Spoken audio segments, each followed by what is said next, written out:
bẹ́ẹ̀ ni gbogbo Yorùbá ṣe ní Ifẹ̀ gbogbo òṣàlàgbẹ̀ ló wà díẹ̀ náà dáa ní kó bàbá nàá máa ń lò ó.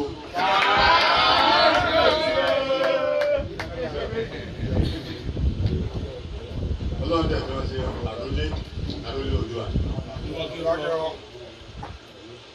ṣé nǹkan máa tọ́jú gbogbo wa Ọlọ́run tẹ̀ ṣe ṣe fẹ́. Kábíyèsí mo ti lọ́pọ̀ lọ́wọ́ yín mo dúpẹ́ fún àtìlẹ́yìn yín lórí wa mo dúpẹ́ gan-an lórí pé gbogbo ọba ní nǹkan yẹn kábíyèsí èso o.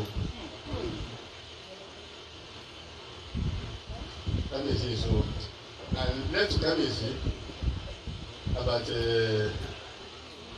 4 years ago ní Kábíyèsí fẹ́ ìjọba.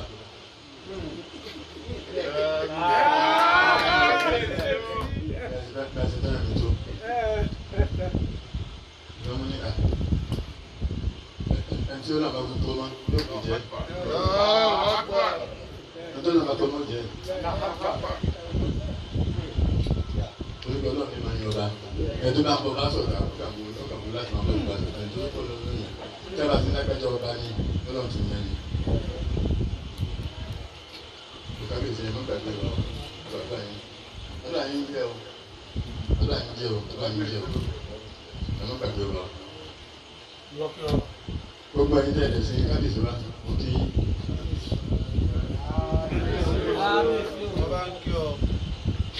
Ìbàdàn lẹ́yìn àti lọ.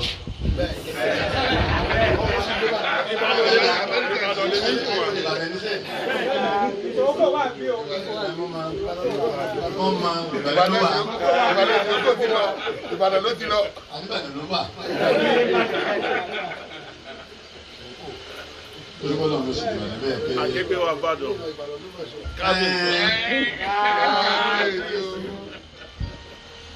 Kábíyèsí ọ̀kọ́lọ́mọ náà wà Ìbàdàn.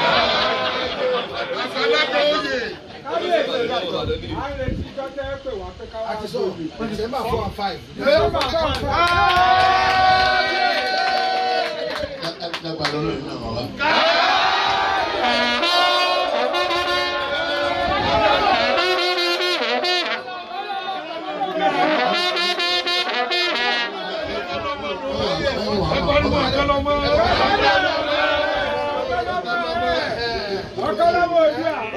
Olóyè mi ni.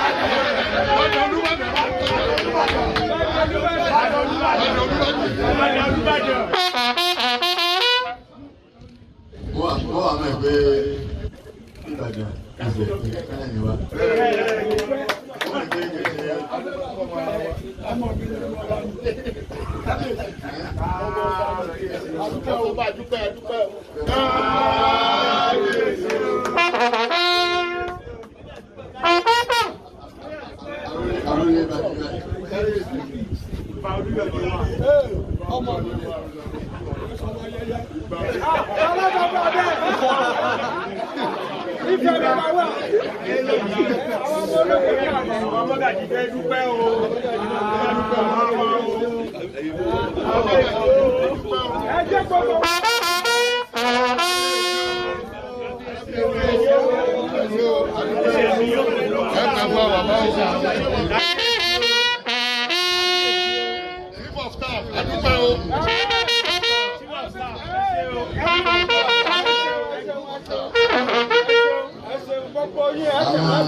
Kábíyèsí náà ṣáájú rẹ̀ pé àwọn ṣe ọdún ní ọdún 6 àbí.